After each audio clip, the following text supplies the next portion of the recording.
ပါအတွက်အသက်ဝင်စေမယ့် beauty tips လေးတချို့ကို share ပေးခြင်းပါတယ်တဘာဝအတိုင်းလည်းဖြစ်တဲ့အကုန်ကြလည်းတတ်တာတဲ့အတွက်ကြောင့်မလို့တိတိကျကျစမ်းကြည့်ဖို့အကြံပေးပါတယ်လို့ပထမ tip ကတော့ရေခဲတုံးလေးတွေပါ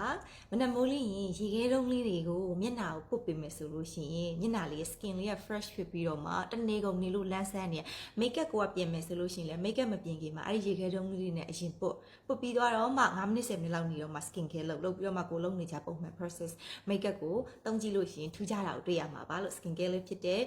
makeup မလိမ့်ခင်မှာလည်းတုံးလို့ကောင်းပါတယ်လို့နောက်တစ်ချက်ကတော့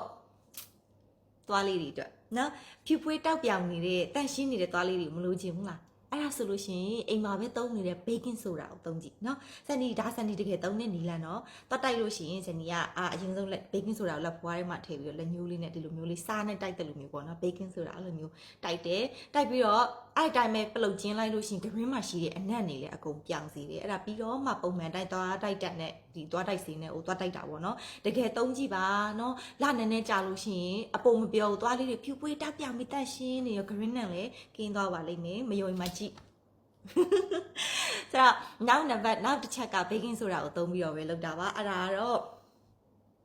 နော်ဂျိုင်းထွေးနဲ့ရှိတာဂျိုင်းညိုမဲတာတွေအဲ့ဒါတွေအတွက် baking soda ကိုပြားရည်လေးနဲ့ပဲဖြစ်ဖြစ် coconut oil လေးနဲ့ပဲဖြစ်ဖြစ်ရောပြီးတော့ဂျိုင်းကိုတုပ်ပေးပါဂျိုင်းကိုပုတ်ပြီးတော့နည်းနည်း15မိနစ်20လောက်ထားပြီးတော့မှရေစေးပါအဲ့ဒါကိုတစ်ဖက်ကိုတစ်ခါနှစ်ခါလောက်လုပ်လို့ရှိရင်ဂျိုင်းထွေးအရန်ထွက်တာတွေဂျိုင်းနဲ့ရှိတာတွေပြတ်တော့ပါလိမ့်မယ်လို့နောက်တစ်ခုကတော့